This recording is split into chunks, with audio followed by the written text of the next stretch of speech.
Hello, everyone. Jay Baker here, Seattle, Washington. The problem with the pastoral epistles. I want to talk about some issues about the Bible and things I think we should talk about.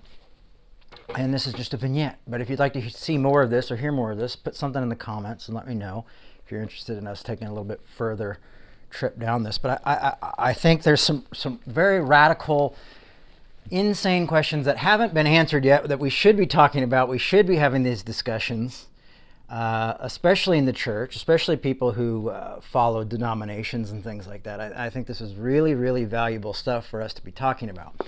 So, the problem with the pastoral epistles, I found this, 10 or 15 years ago. I got this book.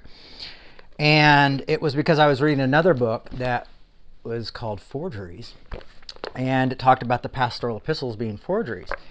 And I'd always felt uncomfortable with the pastoral epistles and a few other Paul's writings, not to say that, but you all know that I'm a huge Paulinian speaker and fan of Paul. So anyhow, I did the research to go back and find out where the research came from, and then a lot of the research was linked back to this. Now, this book I got on Amazon, but a few years ago, I got my friend Helen Rollins to order me this. I had to order it because it was in the UK, but I got an original print. And this book is over 100 years old, which is really, really wild to have it. It comes from the University of Kiel Library. And so it's by P.N. Harrison, and it kind of lays out why there's so many issues with the pastoral epistles. Now, also, I would say that the biggest problem with the pastoral epistles is, if you're familiar with Paul, as I am, you'd realize that it's almost completely anti-Paulinian. He's like setting up hierarchy again. It seems almost to be done as though those books were written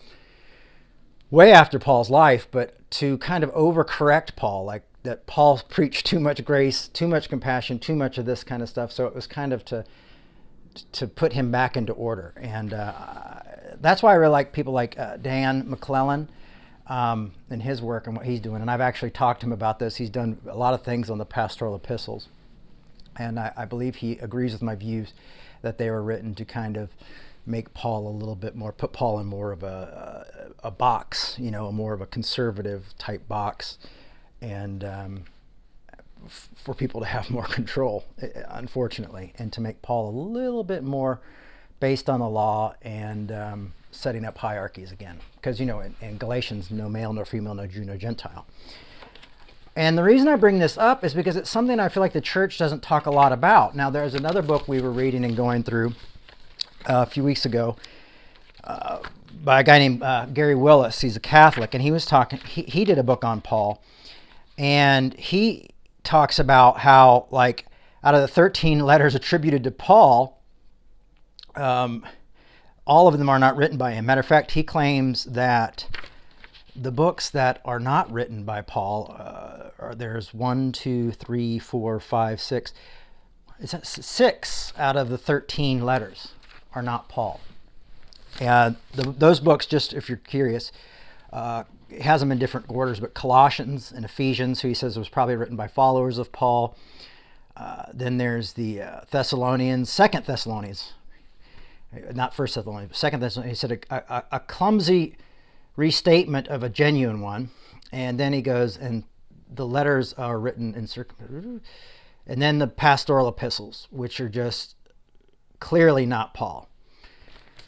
Now, the reason I talk about this is because I feel like we talk a lot about, we have so many people who've influenced so many big denominations like Calvin and Luther and things like this. And these are things that they weren't talking about, nor did they have access to.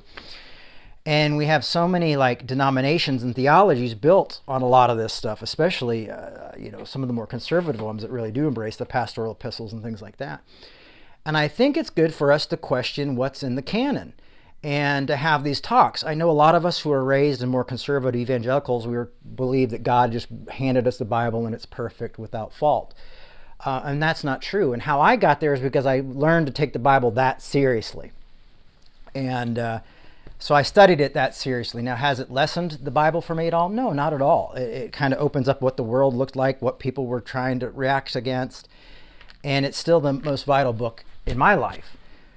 So I think it's time that we have these conversations. There's even bits and pieces in different gospels and different books that were added much later, or those that weren't found in the oldest manuscripts. And I think it's time that people start talking about it, because it sounds like the pastors aren't often talking about this. This isn't being taught. I know when I have disagreements with evangelicals and we talk about this stuff, it worries them. It makes them nervous. But I understand, because when I first started studying this stuff written by biblical scholars, I was nervous too. And you get desperate. You start going like, well, what does that scholar believe? And is that scholar really a Christian? And, like all of a sudden we think someone spent years and years becoming a scholar, a biblical scholar, to destroy Christianity, when really their job is just to help us understand the work better. The motive isn't like to disprove it or prove it. The motive is just to give you the honest truth. And so I think it's time for us to start thinking about that. I'd love to hear some of your comments below.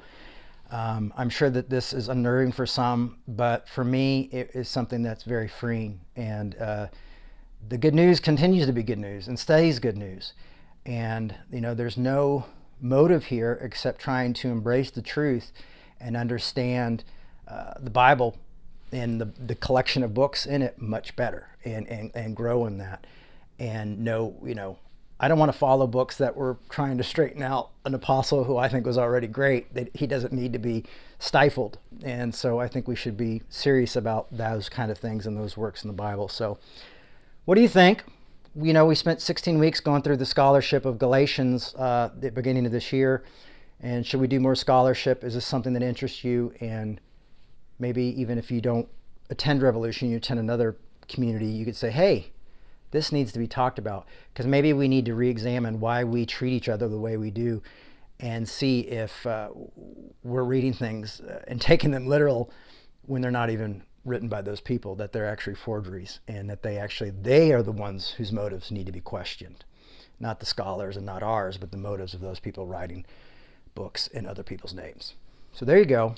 Thanks a lot. And that's my today's vignette. See ya.